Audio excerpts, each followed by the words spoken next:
اعوذ باللہ من الشیطان الرجیم، بسم اللہ الرحمن الرحیم۔ انسانی ارتقاء کا کنسیپٹ جو ہے قرآن کے حوالے سے، اس کے حوالے سے گفت و شنید ہو رہی ہے، تو ہم اس مقام پر پہنچے تھے کہ اس دجالی سائنس نے، اس دجالی سویلائزیشن نے انسانی ارتقاء کو ریورس کر دیا ہے، نہ صرف روکا ہے بلکہ ریورس کر دیا ہے، اور اس نے مادے کو ترقی دے کر انسان کو اس فریب میں مبتلا کر دیا ہے کہ یہ تو ترقی کر رہا ہے، جبکہ ایکچولی انسان ویک ہو رہا ہے۔ آپ دیکھیں کہ پرانے زمانے کے لوگ بہت کم بیمار ہوتے تھے اور 100 سال تک زندہ رہتے تھے اور بڑی کوالٹی لائف انجوائے کرتے تھے۔ آج کل جو ہے 35 سال کے بچوں کو ہارٹ اٹیک ہو رہے ہیں، بلکہ بعض کو تو اس سے بھی پہلے ہو جاتے ہیں۔ ڈپریشن کا شکار ہو رہے ہیں بچے، 10ویں کے بچے، 10ویں اسکول میں پڑھنے والے بچے جو ہے 10ویں کلاس میں، وہ ڈپریشن کا شکار ہو رہے ہیں۔ یہ ہم نے نئی جنریشن تخلیق کی ہے جو میٹرک میں ڈپریشن اور انگزائٹی کا شکار ہو رہے ہیں، میٹرک میں ہارٹ اٹیک ہو رہے ہیں بچوں کو۔ یہ اس دجالی سائنس نے انوائرمنٹ تخلیق کی ہے جس کے تحت ایسے بچے جو ہے پیدا ہو رہے ہیں، اور پھر یہ جو اسپیشل چائلڈز ہیں ان کا بھی گراف دن بہ دن بڑھتا جا رہا ہے۔ اگر آپ ریکارڈ چیک کریں پچھلے 20 سال کا تو آپ دیکھیں گے کہ جی یہ اسپیشل چائلڈز کی برتھ جو ہے اس میں بھی انکریز ہو گیا ہے، اور یہ سارے اس دجالی سائنس کے اثرات ہیں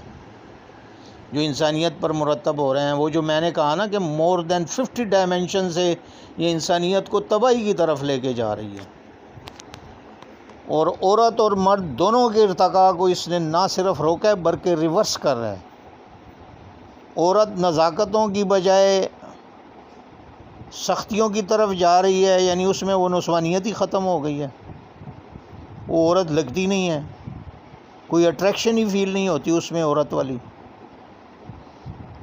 مائی منڈا ٹائپ۔ اور اسی طرح جو مرد ہیں ان میں مردانگی ختم ہوتی جا رہی ہے، ان کے اندر کوئی مردانگی نظر ہی نہیں آتی، کوئی مردانہ شجاعت یا مردانہ اٹریکشن فیل ہی نہیں ہوتی، ایسے لگتا ہے کوئی لڑکی ہے۔ تو آج کل کے جو بچے ہیں یا لڑکے ہیں ان کا بھی وہ جسموں میں بڑی نزاکتیں ہیں، تو وہ فیل ہی نہیں ہوتا کہ جی وہ مرد ہیں۔ تو یہ بیسیکلی ریورسل ہو رہا ہے دونوں جینڈر کا، اور یہ بڑے پلانڈ طریقے سے ہو رہا ہے۔ یہ مطلب نہیں ہے کہ جی یہ کوئی ویسے بائی چانس ہو رہا ہے یا ایکسیڈنٹل ہو رہا ہے، یہ بالکل فلی پلانڈ طریقے سے یہ کیا جا رہا ہے۔ اور کون کر رہے ہیں؟ وہی شیطانی ٹولہ ایلومیناٹیز، جو شیطان سے گائیڈنس لے کے شیطان کی عبادت کرتے ہیں، شیطان سے گائیڈنس لیتے ہیں، اور شیطان کے بارے میں اللہ نے کہا تھا کہ اِنَّهُ لَكُمْ عَدُوٌّ مُّبِينٌ۔ تو یہ یعنی دجالی سائنس کے اثرات ہیں ہماری زندگی پر۔ تو ریولیوشن ہی اس کو سے بچا سکتی ہے، ریولیوشن آپ کو گائیڈ کر سکتی ہے، تو ریولیوشن کی طرف آنے نہیں دیا جا رہا، کیونکہ ہم نے جو علوم ڈیولپ کیے ہیں اور لاجیکل پازیٹیوزم کے تحت ریولیوشن کا انکار کر دیا گیا، گاڈ کا انکار کر دیا گیا، میٹا فزیکل جتنی بھی اعتقادات ہیں ان کا تو سب کو انکار کر دیا گیا لاجیکل پازیٹیوزم کے تحت، کہ جی جو چیز 5 سینسز میں نہیں آتی وہ ایگزسٹ ہی نہیں کرتی، اس کو ہم مانتے ہی نہیں ہیں۔ آدھی دنیا جو ہے ایتھیسٹ ہو گئی، باقی جو آدھی دنیا تھی جو مذہب کو مانتی ہے، تو ان کے مذاہب میں اور ان کے جو اسکرپچرس تھے اس میں اتنی انٹرپولیشن کر دی گئی کہ جو ایکچول ریولیوشن تھی وہ کچھ کی کچھ بن گئی۔ ایک آج آ کے اسلام ایسا مذہب تھا کہ جس کے جو اسکرپچر تھا اس میں انٹرپولیشن نہیں ہو سکتی تھی، ورنہ کرنے کو تو وہ کر دیتے، کوشش بھی انہوں نے کی لیکن نہیں ہو سکتی تھی۔ تو پھر انہوں نے ایک دوسرا راستہ نکالا، انہوں نے کہا کہ بھئی یہ اس میں تو انٹرپولیشن نہیں ہو سکتی اور سنت میں بھی انٹرپولیشن نہیں ہو سکتی، لہذا سنت کو لکھو اور 7 حدیثیں بھی شامل کر دو۔ تو اب اس میں یہ ہے کہ انٹرپولیشن ہو سکے گی، جب سنت کو لکھ دیا جائے گا اور احادیث کو لکھ دیا جائے گا تو پھر اس میں ہم اپنے بھی مطلب کی چیزیں لکھ دیا کریں گے، اور راویوں کے چونکہ وہی نام ہوں گے، سکا راوی ہوں گے، لوگ مانیں گے بھی۔ بھی آپ نے چند نام ہی سیکھنے ہیں نا سکا راویوں کے۔ اگر آج میں ایک کتاب لکھتا ہوں، سکا راوی مجھے پتہ ہیں سارے، اسماء و رجال سے میں سکا راوی چن لیتا ہوں اور ان سکا راویوں کو لے کے تو میں ایک کتاب لکھ دیتا ہوں، کیونکہ میں اسلام کا بیڑا غرق کرنا چاہتا ہوں، نعوذ باللہ من ذالک۔ ظاہری بات ہے کوئی اسلام دشمن ہی ایسے کام کرے گا نا، کوئی مسلمان تو نہیں کرے گا، یا پھر کوئی مولوی کرے گا اپنے فرقے کی اس میں، کیونکہ ہر مولوی یہ سمجھتا ہے کہ میں تو بڑا نیکی کا کام کر رہا ہوں، جب وہ اپنے فرقے کے لیے ڈنڈی مار رہا ہوتا ہے اور قرآن کی انٹرپریٹیشن کو غلط ثابت کر رہا ہوتا ہے یا غلط طریقے سے انٹرپریٹیشن کر رہا ہوتا ہے قرآن کی، تو بیسیکلی وہ اس کو عبادت سمجھ کے کر رہا ہوتا ہے کہ نہیں میں تو اپنے فرقے کو بچا رہا ہوں اور یہ چونکہ جنتی فرقہ ہے تو مجھے بڑا ثواب ملے گا اس چیز کا۔ تو اس طرح اگر وہ میں کتاب لکھتا ہوں تو 100 سال کے بعد وہ موسٹ اتھینٹک بک ہوگی، کیونکہ راوی تو سارے سکا ہیں۔ اب کس نے وہ ٹیکنیک استعمال کرنی ہے کہ جی ہسٹوریکل کنٹینیوٹی کو دیکھا جائے وغیرہ وغیرہ؟ کون اتنا بادر کرتا ہے، کون اتنی تکلیف کرتا ہے کہ جی اس کتاب کی ہسٹوریکل کنٹینیوٹی دیکھی جائے، اور پھر یہ کہ جی اس کو قرآن سے ملایا جائے، اس کا لاجیکل انالیسس کیا جائے، اس کا کرٹیکل انالیسس کیا جائے، وہ کوئی بھی نہیں کرتا، نہ مولوی کرتے ہیں۔ مولوی بھی صرف اس چیز کا لاجیکل انالیسس کرتے ہیں جو ان کے فرقے کے خلاف ہوتی ہے، جو ان کے فرقے کے حق میں ہوتی ہے، چاہے کتنی جھوٹ ہو وہ ایکسیپٹیبل ہے۔ تو اس طرح ایک روایت بنائی گئی کہ قرآن کو بغیر وضو کے نہیں پڑھ سکتے، تو اس کا نتیجہ کیا ہوا کہ جی 50 سال کے بعد لوگوں نے قرآن پڑھنا چھوڑ دیا، ساری امت قرآن سے دور ہو گئی۔ اب ان کو وہ روایات کی کتابیں دے دی گئیں جس میں صحیح احادیث بھی تھیں، سنت بھی تھی، اور ان کے مقاصد کی چیزیں بھی تھیں کہ یہ جی بغیر وضو کے آپ پڑھ سکتے ہیں، اور وہی کنسیپٹ پھر لوگوں میں پھیلے، کیونکہ لوگ تو صدیوں سے وہی کتابیں پڑھ رہے ہیں روایات کی، اور قرآن تو بس صرف رمضان میں پڑھتے ہیں وضو کر کے اور ہل کے پڑھتے ہیں تاکہ ثواب مل جائے، باقی انہوں نے انڈرسٹینڈ تو کرنا نہیں ہے، کیونکہ قرآن تو انڈرسٹینڈنگ کے لیے نہیں آیا، وہ تو بس صرف ثواب کمانے کے لیے ہے۔ صبح اٹھ کے ہل کے پڑھ لو ثواب مل جائے گا، 1 لفظ پڑھا تو 10 نے کی، اور 2 پڑھے تو 20 نے کی، اور 30 پڑھے تو 30 نے کی، اور اس طرح کی روایات بنائی گئیں۔ اور فلاں صورت پڑھو تو اتنا ثواب ہے، فلاں پڑھو تو اتنا ثواب ہے، سمجھ کے نہیں پڑھنا، بس صرف تلاوت کرو۔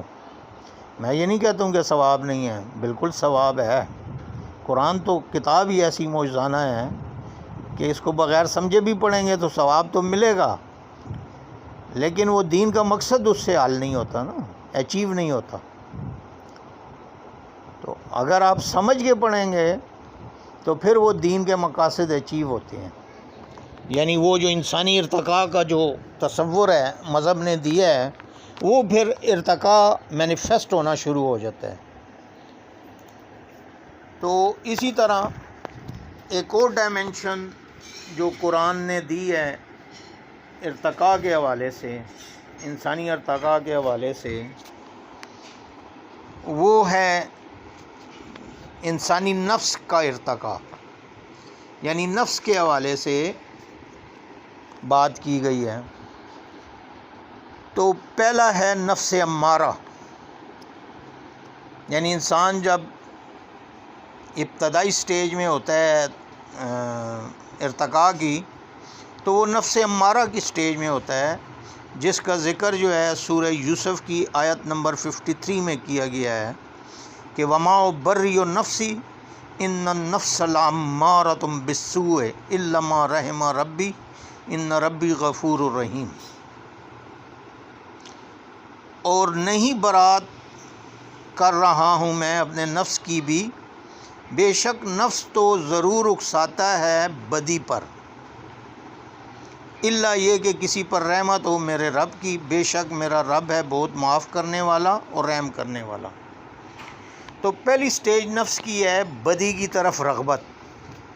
بدی کی طرف ابھارا، انسان کو ابھارتا ہے نفس کہ یہ بدی کر لو، یہ مزہ لے لو، یہ مزہ لے لو، یہ گناہ کر لو۔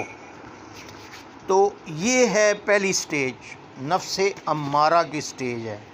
اس کو کہتے ہیں نفس امارہ کی سٹیج۔ دوسری سٹیج کا جو ذکر ہے وہ سورہ قیامہ،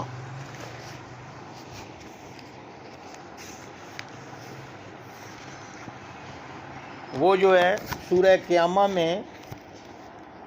آیت نمبر 2 میں ارشاد ہوا ہے، یعنی یہ امارہ جو ہے پھر ترقی کر کے نفس کی اس حالت میں جاتا ہے کہ ولا اقسم بالنفس اللوامہ، اور نہیں قسم کھاتا ہوں میں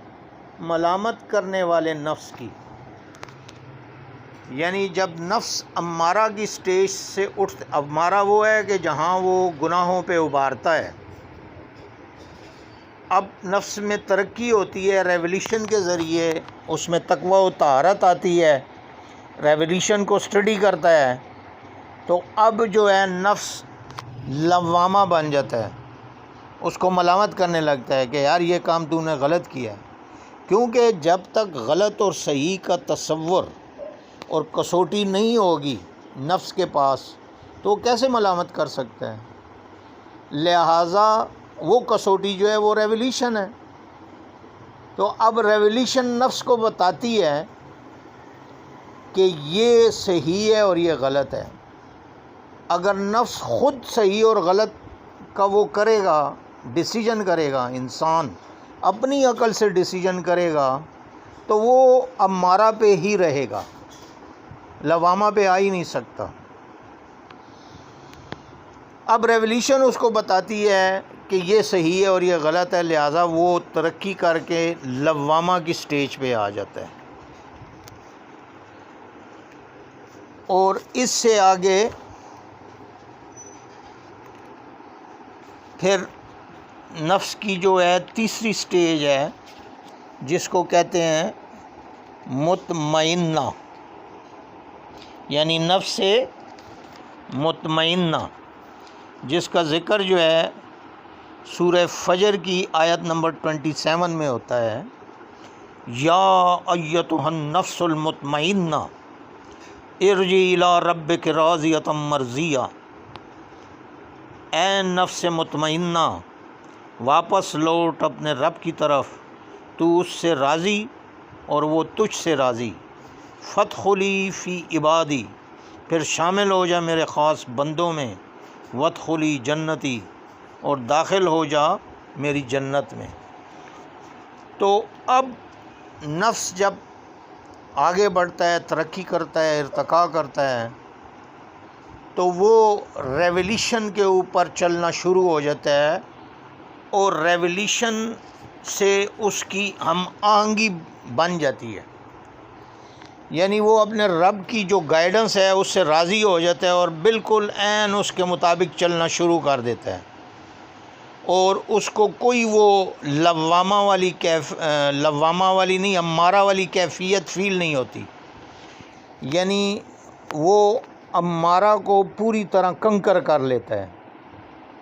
تو پھر یہ ہے کہ وہ بالکل اطمینان میں آ جاتا ہے اور اس سٹیج کو کہتے ہیں نفس مطمئنہ، یعنی وہ مطمئنہ کی سٹیج پہ آ جاتا ہے۔ اب جب مطمئنہ کی سٹیج پہ ہوتا ہے تو پھر وہ اس کی جو برین فریکوینسی ہوتی ہے وہ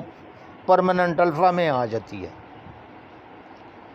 اور پھر آہستہ آہستہ اس کے اندر وہ چینجز آنی شروع ہوتی ہیں جو اسپریچول چینجز ہوتی ہیں، اور وہ بالکل اپنا سب کچھ ریولیوشن کے اس میں ریولیوشن کے لیے یا اپنے رب کے لیے سب کچھ اپنا قربان کرنے کے لیے تیار ہوتے ہیں اینی ٹائم۔ تو اس کو کہتے ہیں پھر نفس اللہ کی سٹیج،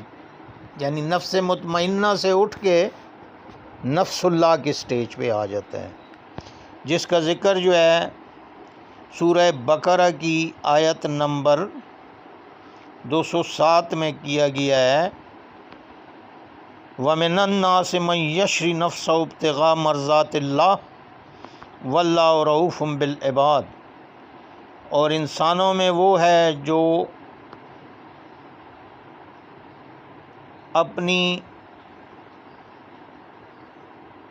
اپنے نفس کو بیچ دیتا ہے اور اللہ کی مرضیاں خرید لیتا ہے، وَاللَّهُ رَءُوفٌ بِالْعِبَادِ، اور اللہ بہت ہی مہربان ہے اور اپنے بندوں پر۔ تو یہ وہ سٹیج ہے کہ جب انسان جو ہے اپنے نفس کو اللہ کے سامنے بیچ دیتا ہے بالکل، اور اپنی کسی بھی چیز پر اپنا حق ملکیت نہیں رکھتا، سرنڈر کر دیتا ہے اللہ کے سامنے، ٹوٹل سبمیشن میں آ جاتا ہے۔ تو جب وہ اپنے ارادے کو بھی ختم کر دیتا ہے تو پھر وہ نفس اللہ کی سٹیج بن جاتا ہے۔ وَيُحَذِّرُكُمُ اللَّهُ نَفْسَهُ، اللہ تمہیں اپنے نفس سے ڈراتا ہے۔ تو یہاں وہ پھر سٹیج بنتی ہے کہ انما یبایعون اللہ ید اللہ فوق ایدیہم، وہ جو آپ سے بیعت کر رہے تھے ان کے ہاتھوں پر اللہ کا ہاتھ تھا، وما رمیت اذ رمیت ولکن اللہ رما، اور وہ جو کنکریاں آپ نے پھینکی تھیں آپ نے نہیں پھینکی تھی بلکہ اللہ نے پھینکی تھیں۔ تو پھر اس کا ہاتھ جو ہے اللہ کا ہاتھ بن جاتا ہے، اور اس کی مرضی جو ہے وہ اللہ کی مرضی بن جاتی ہے۔ یہ ہے نفس اللہ کی سٹیج۔ تو یہاں پھر انسان کے اندر وہ والی جو ارتقاء کے لیولز ہیں جو کہ اس میں ڈارمنٹ ہوتے ہیں وہ ایکٹیویٹ ہونا شروع ہو جاتے ہیں، اور ان سے بہت ہی محیر العقول قسم کی چیزیں جو ہیں وہ مینیفیسٹ ہونی شروع ہوتی ہیں۔ تو یہ ہے اوورآل قرآنک تصور ارتقاء کا، اور اس کا وہ ڈارون کے ارتقاء سے کوئی تعلق نہیں ہے۔ یہ قرآن کا اپنا ایک فلسفہ ہے، اپنا ایک پورا کنسیپٹ قرآن نے دیا ہوا ہے ارتقاء کا، اور اس حوالے سے چونکہ کوئی ریسرچ نہیں ہوئی ہے تو زیادہ تر لوگ شاید سمجھتے ہیں کہ قرآن ارتقاء کا قائل نہیں ہے، حالانکہ ایسی بات نہیں ہے۔ قرآن ارتقاء کا قائل ہے، اور قرآن نے اپنے پرنسپل دیے ہیں جو کہ ٹوٹلی ڈیفرنٹ ہیں۔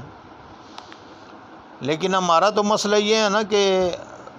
50 اسلامک سٹیٹ میں سے ایک بھی سٹیٹ ایسی نہیں ہے جو اس